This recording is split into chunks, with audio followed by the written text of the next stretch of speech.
வணக்கம் மக்களே, இன்றைக்கி வந்துட்டு நாங்கள் தூண்டில் போட்டு மீன் பிடிக்கலான்னு சொல்லிட்டு போயிருந்தோம். தூண்டில் போட்டு நானுங்களும் உட்காந்துருந்தோம். ரொம்ப நேரமாக வெயிட் பண்ணிகிட்டே இருந்தோம். மீன்களை வந்துட்டு மாட்டுதா என்னன்னு தெரியல இந்த இடத்துல. அப்புறம் பார்த்திங்கன்னா சைஸான மீன் வந்துட்டு அடிச்சிருச்சு மக்களே. கேட் ஃபிஷ்ஷு தான் இது. ராடு பெண்ட் பண்ணுறத பாருங்கள். இது ராடை உடைக்கிற மாதிரி உடைச்சிக்கிட்டு இருக்கும். நானும் வந்துட்டு பொறுமையாக இழுத்து பிடிச்சிக்கிட்டு இருந்தேன் அந்த மீனை.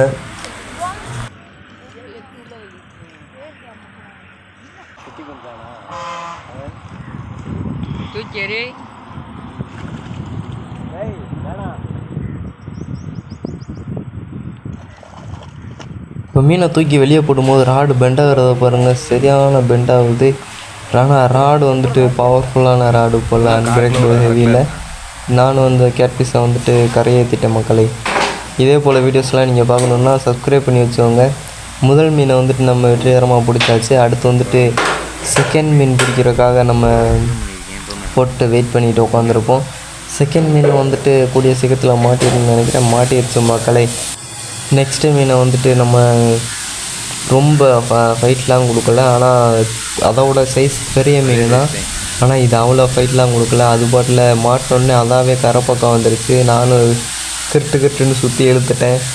அடுத்து வந்துட்டு அது கொஞ்சம் நேரம் அது டயர்டாகட்டும் அப்படின்னு சொல்லிட்டு பார்த்துட்டு இதை தூக்க முடியல. ராடு வந்துட்டு பெண்டு தான் ஆகுது. மீன் மேலே வர மாட்டேது.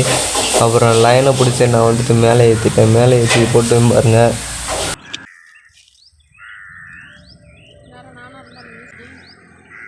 இப்போ நம்ம வந்துட்டு மீனை வந்துட்டு தூக்கி தான் போட போகிறோம். ஏன்னா நம்ம தேவையில்ல அந்த மீன். தண்ணிக்குள்ளேயே தூக்கி போட்டுடலாம். ஃபஸ்ட்டு மீனை வந்துட்டு நான் தூக்கி போட்டேன், நான் பிடிச்ச மீனை.